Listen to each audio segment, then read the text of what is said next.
Sir ये जो हमारा माइंड है वो बहुत ही रेस्टलेस है, ओवर थिंकिंग चलती रहती है, ऐसे ऐसी फीलिंग्स उठती रहती हैं, ऐसे ऐसे इमोशंस आ जाते हैं जिसकी वजह से मेरी लाइफ बहुत कॉम्प्लिकेटेड हो जाती है। मेरे पास में सब कुछ है, यानी एक टाइम पे सोचता था कि एक अच्छी सी जॉब हो जाएगी तो मजा आ जाएगा, ये हो जाएगा वो हो जाएगा, आज सब कुछ है, लेकिन इस माइंड ने धज्जियां उड़ाई हुई है लाइफ की।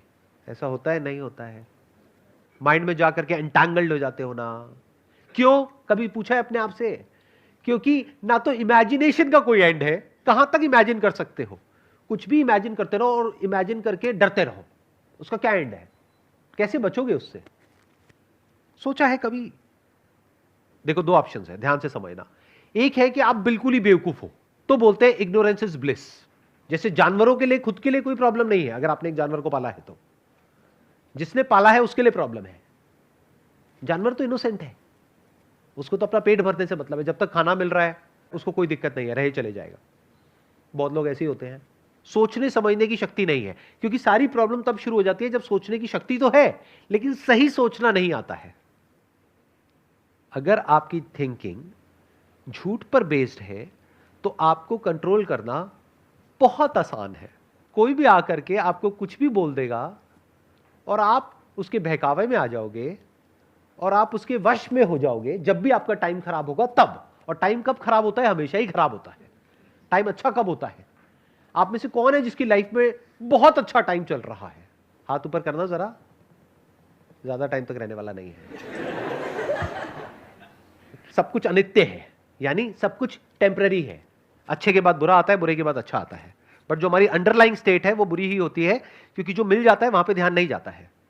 जितनी सैलरी मिल जाती है वहां पे ध्यान जाता है, या जो नहीं मिली है उस पे ध्यान जाता है, या जो साथ वाले को ज्यादा मिल गई है वहां ध्यान जाता है। जो अभी हेल्थ परफेक्ट है वहां ध्यान जाता है, मतलब हाथ पैर आंखें कान नाक सब कुछ सलामत है वहां ध्यान जाता है, या हल्का सा दांत में कहीं पे दर्द हो रहा है वहां ध्यान जाता है। समझ गए क्या होता है? This is life. तो अब थोड़ा ध्यान से समझते हैं। प्रॉब्लम्स दो तरह की है, एक है फिजिकल, एक है साइकोलॉजिकल। फिजिकल प्रॉब्लम्स के लिए क्या चाहिए? पैसा चाहिए। कैसे चाहिए? वो आप अपनी कैपेबिलिटी देखो, अपना फैमिली बैकग्राउंड देखो, अपनी सिचुएशन देखो, खुद सोल्यूशन निकालो। उसमें मैं या मेरे जैसा कोई भी कुछ नहीं कर सकता। और जो आकर के आपको कह रहा है कि मैं आपकी लाइफ बदल दूंगा, तो वो आपको बेवकूफ बना रहा है। इस बात को समझ जाओ, जितनी जल्दी समझ सकते हो उतनी जल्दी, क्योंकि कोई भी आपको पैसा कमा करके नहीं देगा। आपकी बड़ी गाड़ी आए ना आए, उसकी बड़ी गाड़ी पक्की है अगर आप उसकी बातों में आ गए तो ये दुनिया बहुत ही कनिंग है, बहुत सेल्फिश है, पूरी तरह से अंदर से करप्ट है। करप्शन आप लोगों की, हमारी सबकी नस नस में दौड़ रहा है। यहां पर कितने हैं जो गवर्नमेंट जॉब की तैयारी कर रहे हैं? चलो मान लेते हैं कि अभी आप तैयारी कर रहे हो और आपकी गवर्नमेंट जॉब लग जाती है। वहां पर कुछ बहुत गलत होते हुए देखते हो, जिसकी वजह से लोग मर रहे हैं। आकर के अपने घर में बात करते हो अपने पेरेंट्स से कि ऐसा कुछ हो रहा है, क्या मैं आवाज उठाऊं, क्या मैं कुछ बोलूं, किसी को कंप्लेंट करूं, क्या मैं उनसे लड़ूं? तो आपके पेरेंट्स क्या कहेंगे? इग्नोर कर दो, क्या फर्क पड़ता है, अपने काम से काम रखो। तो क्या आपके पेरेंट्स करप्ट नहीं है? तो वो जो आपके सबसे क्लोज है इस दुनिया में, वो जिन पे आप ब्लाइंड ट्रस्ट कर सकते हो, अगर वो ही करप्ट है तो बाकी दुनिया का तो छोड़ ही दो। बाकी दुनिया तो बेच के खा जाएगी आपको। तो इस दुनिया में you need to be as strong as possible, as fit as possible. क्यों? इसलिए नहीं कि सामने वालों को डोमिनेट करना है या अपनी उस पावर को, अपनी उस पोजीशन को यूज करना है सामने वालों को दबाने के लिए, उनको डराने के लिए, उनका टॉर्चर करने के लिए। इसलिए नहीं, इसलिए कि ये दुनिया आपका टॉर्चर ना कर सके, ये दुनिया आपको ना दबा सके, ये दुनिया आपका नाजायज फायदा ना उठा सके। इसलिए you need to be as fit as you can. Survival of the fittest is the law of this universe.